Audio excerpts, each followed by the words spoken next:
আমি এখানে দাঁড়ায় দাঁড়ায় ভাবতেছি, ওই যে ডেকে আমি একটু আপনাদেরকে জুম করে দেখাই, যে দেখেন ডেক ক্রুরা যে এখানে কাজ করতেছে, চিপিং করে, বাফারিং করে।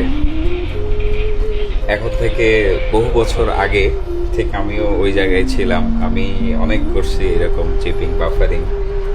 ওই জায়গা থেকে আমি এখন এখানে দাঁড়ানো, দেখতে পাচ্ছেন আমার বয়লার স্যুট একদম ক্লিন, এখন আর ময়লা হয় না, এখন আর এই ধরনের কাজ করতে হয় না। আমি যে খুব বেশি সফল হয়ে গেছি ব্যাপারটা সেই রকম না, still I have a long way to go, but ওই জায়গা থেকে এই পর্যন্ত অন্তত আসছি। আমি আমার যে অতীত সেটা চেষ্টা করি না ভোলার। আপনি যদি আপনার অতীত ভুলে যান তাহলে আপনার মধ্যে অহংকার ঢুকে যাবে। আমিও ওইখানে ছিলাম, ওইখান থেকে এত দূর আসছি।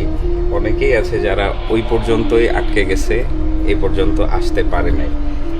আর আমার সামনের রাস্তা এখন খুব বেশি কঠিন না, বাকি রাস্তা আমি ইনশাল্লাহ পার হয়ে যাব। আমি একটা জিনিস মনে প্রাণে বিশ্বাস করি, সেটা হচ্ছে যে আপনি যতটুকু পরিশ্রম করবেন, আপনি যে সেক্টরে থাকেন না কেন, যতটুকু পরিশ্রম করবেন আল্লাহ তাআলা আপনাকে ততটুকু তো দিবেনই, বরং তার থেকে বেশি দেবেন। এটা আমি খুব বিশ্বাস করি, অ্যান্ড আমার ক্ষেত্রেও আলহামদুলিল্লাহ সেটাই হয়েছে।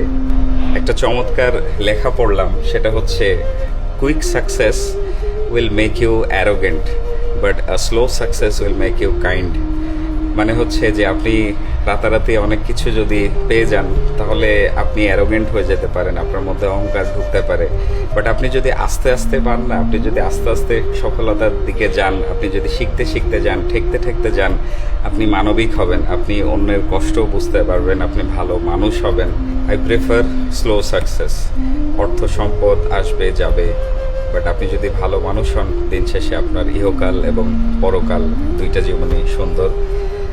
আর হ্যাঁ, অবশ্যই সফলতার কোনো শর্টকাট হয় না।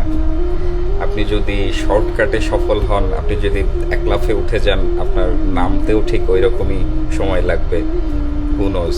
আর আপনি যদি ধীরে ধীরে ওপরে ওঠেন, আপনি যত সময় নিয়ে ওপরে উঠবেন, আপনার নিচে নামতেও ঠিক ততটাই সময় লাগবে।